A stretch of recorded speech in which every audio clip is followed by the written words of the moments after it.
Yo, you tuning in to Outside Raps here with Dizzy D, Spill, and Dev. We got a special guest in the building. Shit. Brent, what's going on, man? What's up, brother? How you living, man? Man, every day just grinding, really. Okay. Been consistent on the same type of grind every day recently, so. All right. Good. Right on, man. So for y'all that don't know, Brent is the owner and creator of Impound Comics. So we had to get you in here, man, because we are definitely proud and inspired. You know what I'm saying? We all shared the same school for many years and stuff. So like, yeah, we got to get somebody in here that could be possibly influencing the next, group of people, the next creatives and stuff like that. So I felt like, it's definitely necessary, man. I appreciate you. Appreciate you, man. Been a long time coming. Yeah. So tell us more about yourself before we get into Impound, about yourself, how you came about it, some of your background with the different arts and stuff that you've been involved with over the years. So comic book writing was new for me. Okay. Impound was the first comic I ever wrote. Okay. But I always had a writing background that wasn't necessarily public. Okay. Dev knew. We were trying to put a movie together some years ago. I've written a ton of movie scripts. Okay. Written 2 novels, I'm talking 400-page thick novels. But I just nothing ever got published. One way or another, something got shelved. It wasn't right. Mm-hmm. Couldn't get the budget, whatever. And then I just decided to go the comic book route once I found an illustrator. Okay. And and then it grew on its own. Wow. So okay. It was finally the first thing I actually put out. Okay. And now we just kept going with it. It was just a hobby that became a business, really. Okay. Yeah. All right, that's what's up, man. So I had no idea that it was. Yeah, bro, I'm over here like I had no idea you read two novels. Mm-hmm. I was about to hit Dev like Dev didn't tell me none of this. It's crazy. Yeah, man. One when I was 17. I finished it early in college, and then I lost it on a hard drive. It was back when keeping files just wasn't as simple. There wasn't the cloud or something. Yeah. If your computer broke down, you lost everything on it. Oh, I know the feeling. Yeah. And then I did another one, I'd say probably 2015, 2016. I started it when I was at my last job at Fox 40, and I finished when I left. And then it was inspired a lot by Game of Thrones. Okay. And then when I reread it, I felt like I was just reading another version of Game of Thrones. Okay. So I just kind of wasn't feeling it anymore. Okay. But it was tight. But it was too much. There was too much Game of Thrones in it. Okay. So it's almost like somebody beat you to the punch, but you started first, kind of situation. No, I didn't start first. I started after them. Oh, okay. I watched Game of Thrones, and I wanted to write something in that world. Oh, okay. I see what you're saying. In that time period. Yeah. And then when I wrote it, I just felt like I just copied them. Oh, okay. So he did. Okay. He didn't beat me. I didn't beat him to the punch. Yeah. I copied him and tried not to copy him. Right. And then it was the same thing. Yeah. And I was just like, I don't want to put this out. Well, okay. What was the titles of these novels? The first one was Fallen Angel.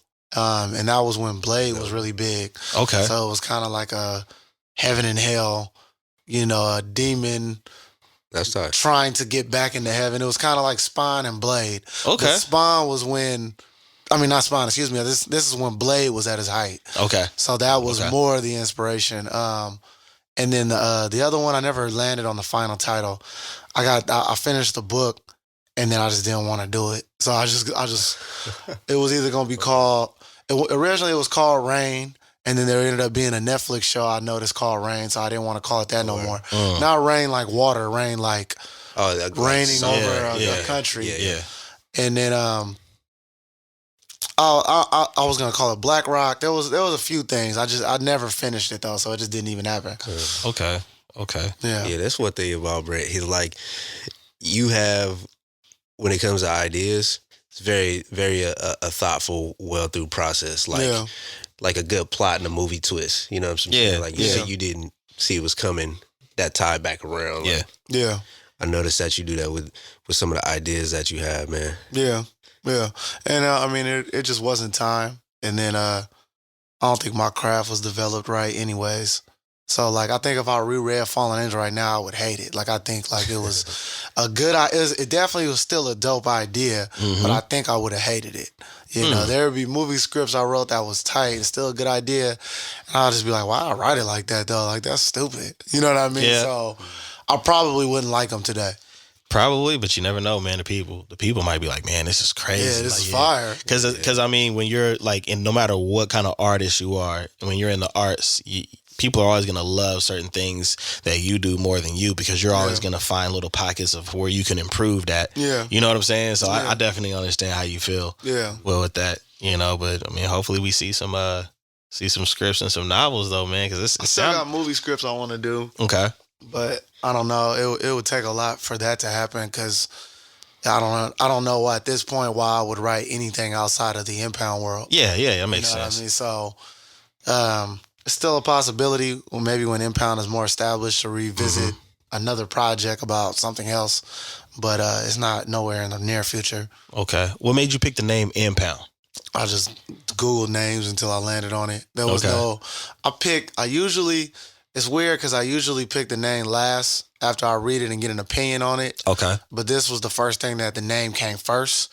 And then I built the story around the name. Okay. So his identity and all that stuff came from me thinking of the name. But the name didn't mean anything when I thought of it. It just sounded different. Right. Yeah. Right. Oh, really? The identity, like, because when I see it, he's a tow truck driver. Yeah. So, like, he's an Impound driver. But that came after the name. Gotcha. So his backstory was later. His backstory was later, and the way he looked was the last thing. Okay. I had his costume, but I didn't have him as a regular person. Okay. You know, so that was last, was him, what his normal everyday look was going to be. Okay. Yeah, so I kind of did it backwards. I like that it's, he's in like resemblance close to like you. Yeah. You know what I mean? Yeah. Like, that does. That was just because I couldn't think of anywhere else. I couldn't think of how he's supposed to look. Okay. You know, and then I was just like looking like me.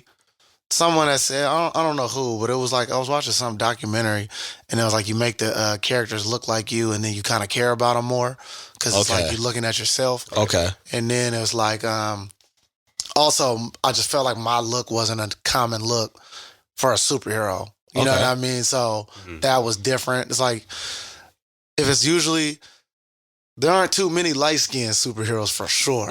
You know what I'm saying? Like, it's usually more like an African king. We had Terrence Howard in the first Iron Man, and they still subbed him out. It was like they're usually dark-skinned. There's nothing wrong with that. But I just was trying to be as different in as many places as I could be. But it's like, you talk about Blade, Spawn, Black Panther. Yeah. They're all dark-skinned kings. Yeah. We ain't got nobody. Yeah, but us, we ain't had nobody like that. So I'm going to do it for my Well, I appreciate you, bro. brothers. I appreciate it, man. Got to do it for the beige kings. You know what I mean? So that was really, it's like we had Drake, Curry. Now we got Impound. We got Impound. Yeah. That's so me. yeah, that was part of it too. I love it, man. I love it. I definitely love it, man. So like, go ahead, Dad. No, go ahead. I was just vibing like, I like that he did that. Yeah, I do too, man. We need something for the other side. Yeah, you know what I mean? It ain't a competition, but we needed something. We need to get some. We need some points on the board, man. Yeah. But I wanted to ask, man. As far as in the brands that you see, like you see the Marvels and the DCs, is that the direction that you want to go as far as in being that huge and having different? Absolutely. I don't want to ever sign to them or anything like that. Good. I'm not saying I wouldn't though. Okay. It would just have to make sense. Yeah. But the goal is to become that. Right. You know what I mean? So it's gonna take a long, long time. You know what I mean? Probably not until I'm super old, but it's like I'm doing something that I probably would have did without money involved, so I don't really care to wait. Right, you know what I mean? Right. It's not a get rich quick scheme. Right. It's a passion project. Yeah, absolutely. You know what I mean. So it doesn't bother me to take the time to get there. Right. So it would be hard to like just say to me, "Oh, but you could be this today, but you lose this controlling interest. You know what I mean? Yeah, Because yeah. I wouldn't care that much to make it today. Right. You know? Understand. Now I seen that you were posting about working on a movie. Is this going to be a full movie, a short It's film? just a script. Just a So, script. I mean, no, it's not a script. Excuse me. It's just a trailer. Okay. So we already shot it. We're already done. Okay. Looks fire. Looks fire, by the way. Thank you. But we're using the trailer to get a budget. Okay. To either, I mean, it's best case scenario, we get picked up by a network, have a big enough budget to do our own indie and an animated film. There you go. That would be best case scenario. Worst case, we'll just do an animated. Okay. But some sort of push towards the film industry is what this purpose of this trailer was. You know, proof of concept. Nice. Yeah. I'm loving it, man. Yeah. On the music side, man, believe it or not, I actually had the instrumental downloaded because I was feeling it. I was like, yo, this is kind of hard. The Impound one? Yeah, the Impound one. I was like, all right. So, like, how did you come up with that? Like, who did you work with, and what made you? It's a producer named Bubba Uno. Okay. And then I met him in L.A. Like he's an established producer in the industry. Okay. So even if people don't know his name, he's a platinum producer. Okay. You know what I mean? Nice. So he's fire.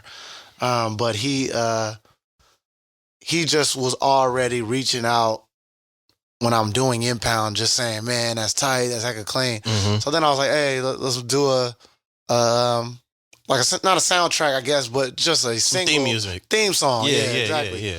And then he was like, yep. He was like, what? He was like, what does it sound like? And then I was like, I wanted to sound like the Avengers trailer, but for Lil Baby. And that was I can see that now. Yeah, that's how I said it. The Avengers, but for Lil Baby. And then that was the first thing he sent. Yeah. And then we probably just added one more sound, and that was it. Like, it took him probably like 30 minutes, and we was done. Yeah, it's hard. I ain't even gonna lie. I was like, okay, all right. And he didn't even really charge me nothing for it. He was like, bro, he's like, this is just different. He's scoring the movie trailer too. So he's making all the sound effects and the music for our trailer. That's dope. You know, so that's definitely dope, man. But he's acting clean. He's a genius with it. Yeah, to have those like organic relationships that happen. Yeah, it wasn't forced at all. He was already just reaching out, not even asking to be a part of it musically. It was a comic book, so he probably wasn't even thinking about how can I help as a producer. He just was like, it's tight. Yeah, you know? he was rocking with it. Yeah. Completely. Okay, that's solid, man. What's the most popular character with your Impound? Yeah. So it was only supposed to be about him. And then it just started being about other stuff. I say Impound is the most popular character now. Right. And that's just because like the brand is named after him, and then the biggest audience is in Sac. Okay. And him being a Sacramento superhero, people just naturally gravitate to him. But my other character, Seraph, I would say he's more popular outside of Sacramento. I actually read the Seraph one first. Yeah, or when people see him, they kind of gravitate to him naturally. But most people, even if they see Seraph, they're going to start with Impound because they understand that that's just a better place to start. Right. Because that was more thought. And Seraph's in Impound too, so crushing two birds with one stone. But I would say he's the most popular character by look. Okay. Yeah, but his books don't outsell the Impound books. Okay. Makes sense. Yeah, you always want to, if you're a comic book fan, you got to get on them first editions and stuff like that because it's something about having that first one. Yeah. So I definitely I get actually that. meant to bring those. So I got 2 copies of each. Yeah. Yeah, I got them in there. It's sitting there. I know you got them in here too. Yeah, they're right there on top of the LaFar. Yeah, you know. I read mine. No bookmark. That's why I got to it. I was like, read one.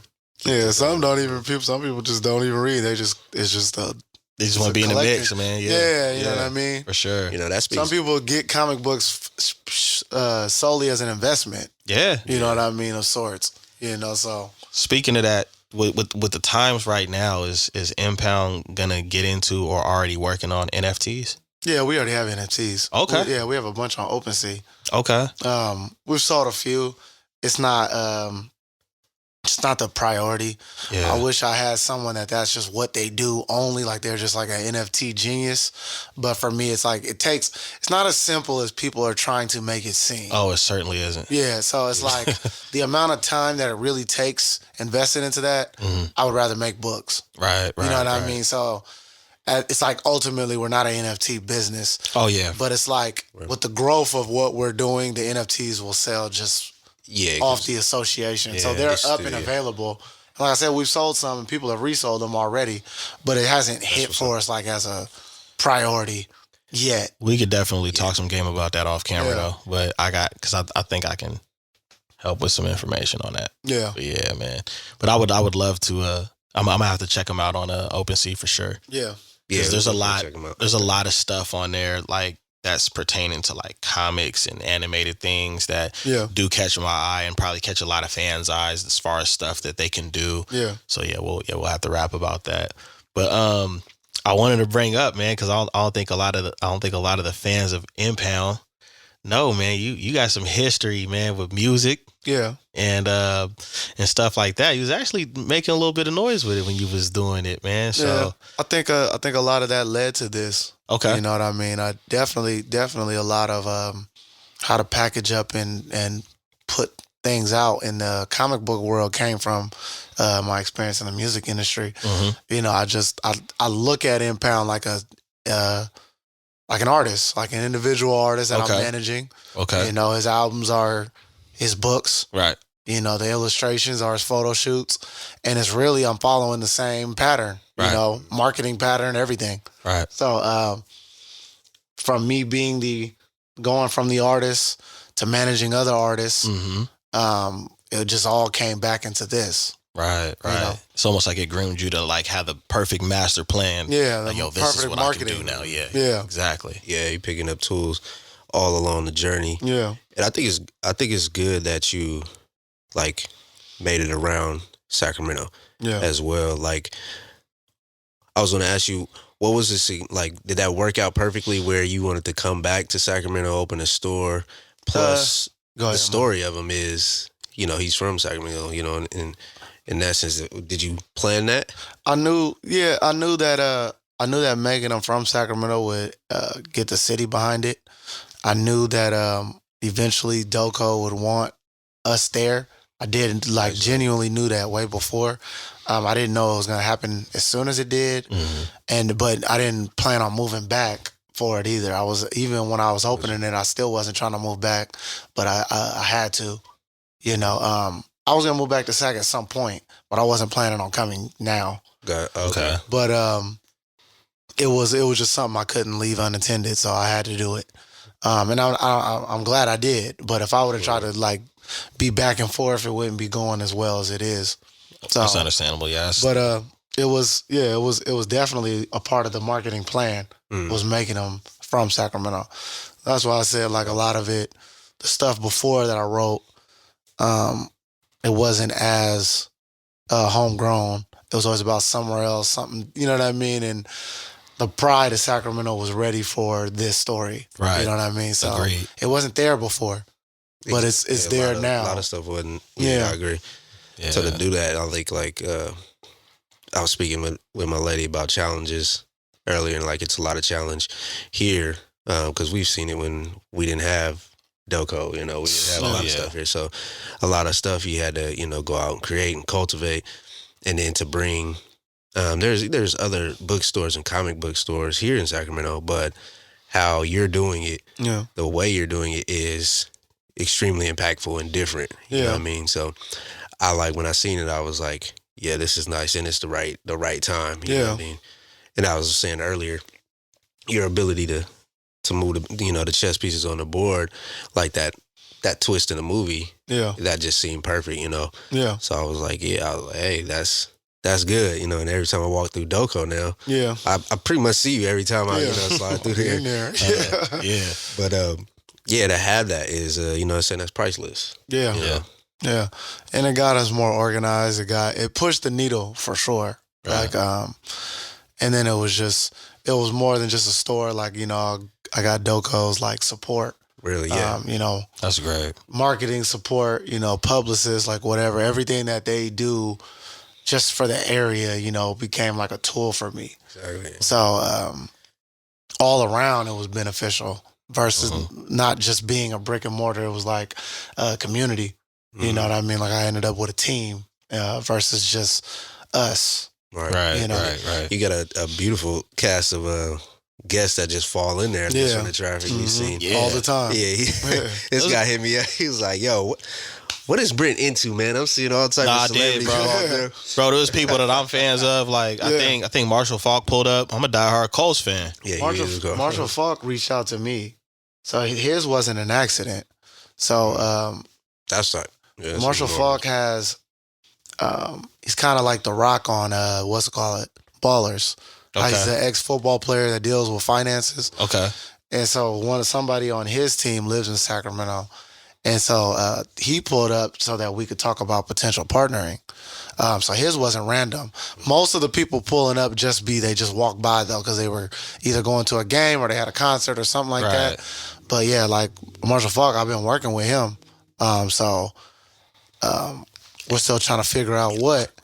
Yeah, I got you.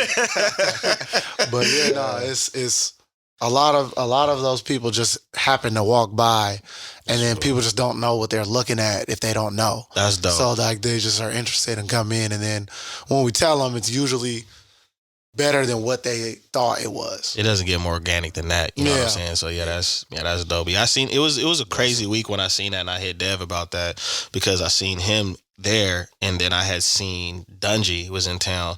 Yeah. And he was at Q1227. Yeah. So I'm just looking around like, man, what is Like, let me cut my phone on, bro. What's going on? You know what I mean? But I have seen the guests, pull up there, and the thing that I appreciate the most is seeing that type of support for somebody like yourself. You know what I mean? It's it's all different coming from all different areas, people stopping by, showing love, and that's how you get a good start and foundation with something, and that's how you keep it going. So I was really happy and proud for you, to see that happening. Absolutely. You know what I mean?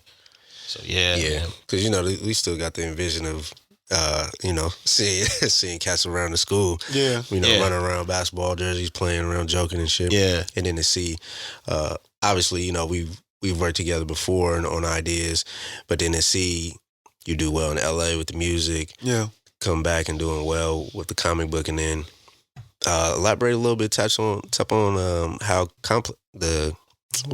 I always pronounce it wrong because I get it mixed up with Complex Con. Complexity? No, the comic joint. Comic-Con? Comic-Con. That's Comic-Con. You just recently did an event out there, right? We did Sac Anime, and then we did Stockton Con. Those are big events, but the like real Comic Cons in San Diego, that's the one that's like branded. Everyone else kind of just has a con that's comic related. You know what I mean? Gotcha. But the actual one I haven't been able to go to. But Sac Anime is super big. Big. Yeah. It gets crazy in the streets. But it also it's catered to anime.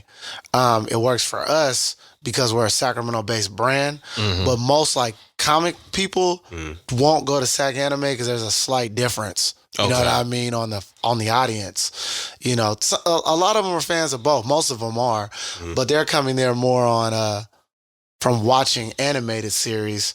It's more cartoons versus Comic-Con is actual comic books. Right. They're like, so Sac Anime, they're not really readers. Okay. They're more visual. Right. But they go hand in hand, know. But I wouldn't do an anime con anywhere else besides Sacramento.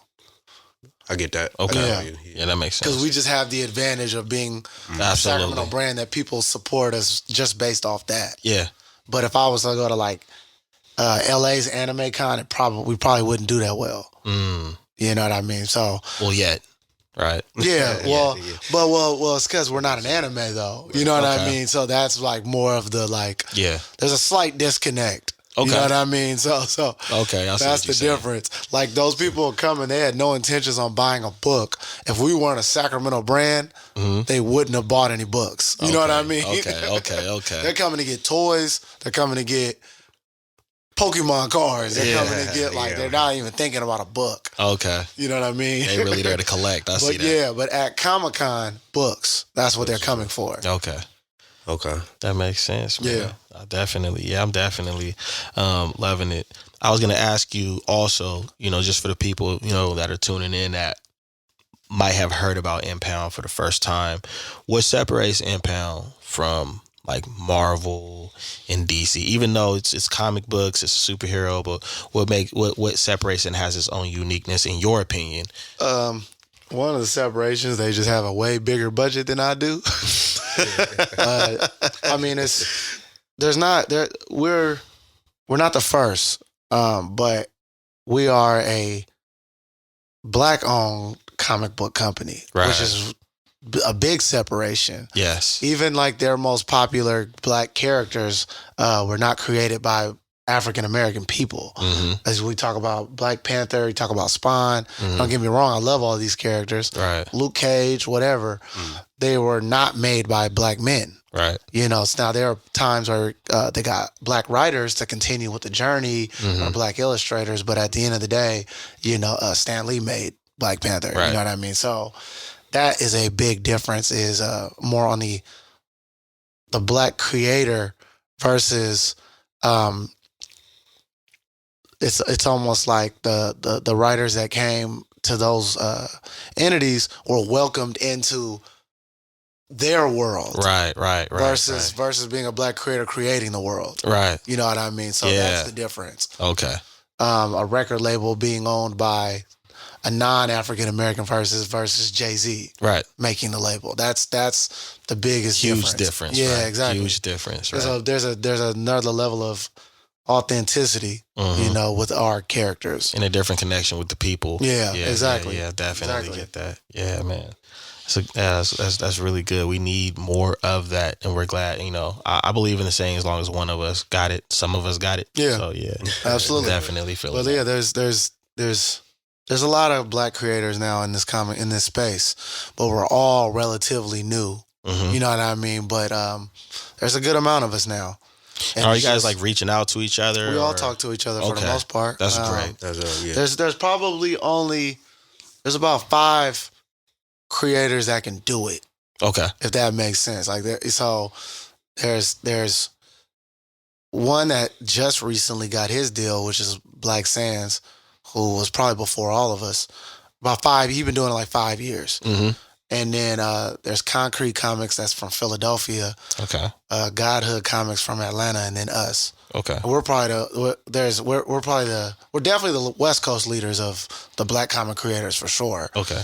I know another Black author, a few Black authors, but they're definitely, I wouldn't say, not in a shady way. They're not as organized as we are or have pushed this far. Mm-hmm.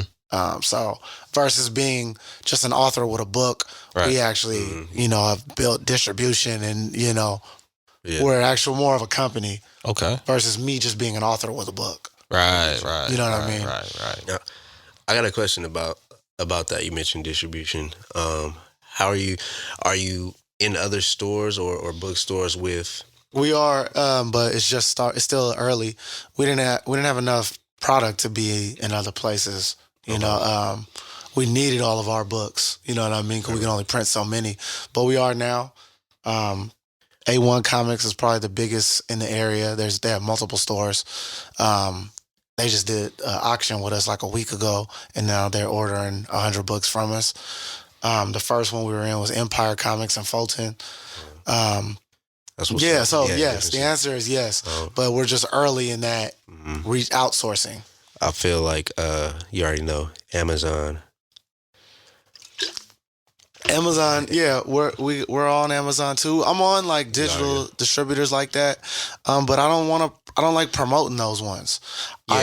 Just the back. Yeah, I get you the back. It's on there, and if you find us on there, that's cool. Okay. I really am trying to promote the pipeline of impoundcomics.com. You know what I mean? Yeah. So- That's the central place everybody go for everything. But we're on the other stuff too, Right. just in case. Yeah, got to be. Yeah, you know what I mean? But I'm promoting our stuff. You know what I mean? Direct But- store, yeah. Exactly. I dig it, man. It definitely sounds great, bro. And like I said, I'm definitely proud. I know the city is proud.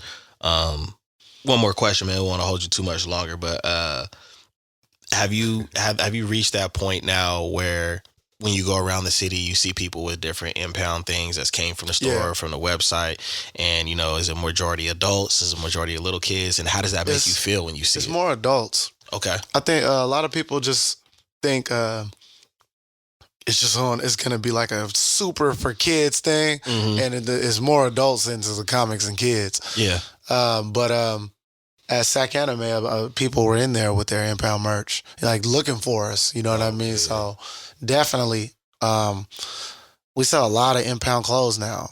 You know, so it took a minute to start selling clothes because people had to decide if they liked the books first. Right. You know what I mean? Okay. So now that people have been exploring the stories, they've been doubling back for the clothes. Okay. So yeah, I definitely see it a lot more than I used to. That's what's up. How does that make you feel when you? It's dope. Yeah. You know, proud. You know what I mean? Yeah, it's like anytime your message is being received, you have to be proud of that. You know? So absolutely. You know, absolutely. Try to show as much love as I can and appreciation, and hopefully it just keeps growing. Well, you definitely got the love and support. I mean, from us and many people for sure, man.